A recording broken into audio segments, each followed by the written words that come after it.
হাজৰিকা ডাঙৰীয়াৰ অমৰ গীত মানুহে মানুহৰ বাবে পৰিৱেশন কৰিব।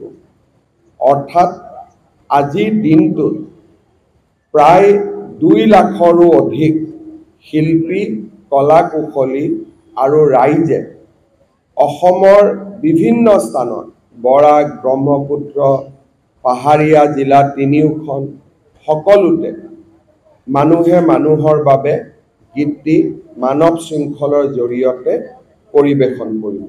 মানুহে মানুহৰ বাবে ভূপেন হাজৰিকা দেৱে ৰচনা কৰি থৈ যোৱা এই গীতটো অকল অসমৰ সম্পদ নহয়, সমগ্ৰ মানৱ জাতিৰ সম্পদ। আৰু এই গীতটি বিশ্বৰ মানৱতাৰ গীত হিচাপে স্বীকৃতি যাতে পায় তাৰ বাবে ৰাজ্য চৰকাৰে নীৰৱে কিছু কাম কৰি আহিছে।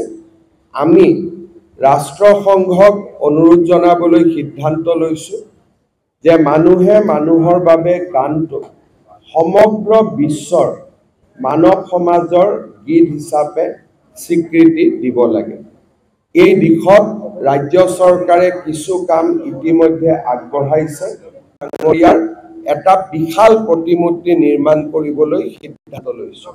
অসম আৰু অৰুণাচলৰ যি অতীজৰ সম্পৰ্ক, সেই সম্পৰ্কক ডক্টৰ ভূপেন হাজৰিকাই আৰু অধিক শক্তিশালী কৰিছিল।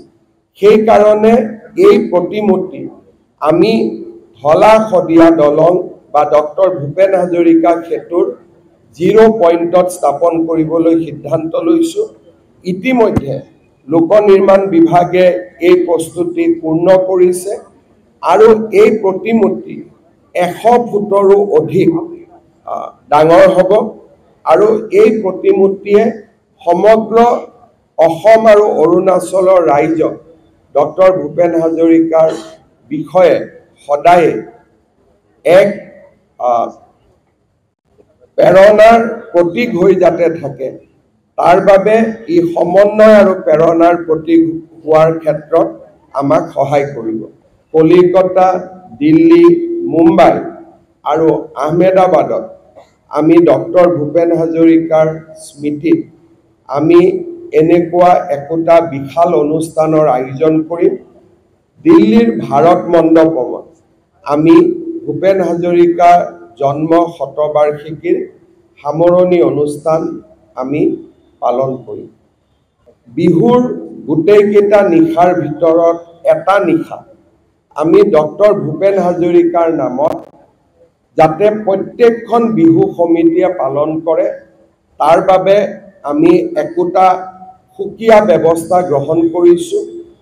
সচৰাচৰ আমি বিহু সমিতিবিলাকক যি অনুদান আগবঢ়াওঁ, এইবাৰ তাৰ লগত আমি আৰু কিছু অধিক অনুদান আগবঢ়াই এটা সন্ধিয়া ডক্টৰ ভূপেন হাজৰিকাৰ গীতেৰে, ভূপেন হাজৰিকাৰ মাতেৰে সজাই তুলিবলৈ বিহু সমিতিসমূহৰ লগতো আমি ইতিমধ্যে কথা বতৰা পতা আৰম্ভ কৰিছোঁ। এটা পথ ডক্টৰ ভূপেন হাজৰিকাৰ নামত উৎসৰ্গা কৰা। অসম আন্দোলনৰ শ্বহীদসকলক সুঁৱৰি ডক্টৰ ভূপেন হাজৰিকা ডাঙৰীয়াই শ্বহীদ প্ৰণামো তোমাক এক অমৰ গীতৰ সৃষ্টি কৰিছিলে। 10 ডিচেম্বৰত আমি গুৱাহাটীৰ যিটো সুবিশাল অসম আন্দোলনৰ শ্বহীদ স্মাৰক নিৰ্মাণ কৰিছোঁ, 10 ডিচেম্বৰত আমি তাৰ শুভ উদ্বোধন কৰিম। সেইদিনাখন সমগ্ৰ অসমতে আকৌ এবাৰ শ্বহীদ প্ৰণামো তোমাক এই গীতটো এনেধৰণে আমি পৰিৱেশন কৰিম। পুনৰ এবাৰ আপোনালোক সকলোকে কৃতজ্ঞতা জনাই মই মোৰ চমু আপোনালোকৰ প্ৰতি আগবঢ়োৱা সম্বোধন সামৰণি মাৰিছোঁ। ধন্যবাদ।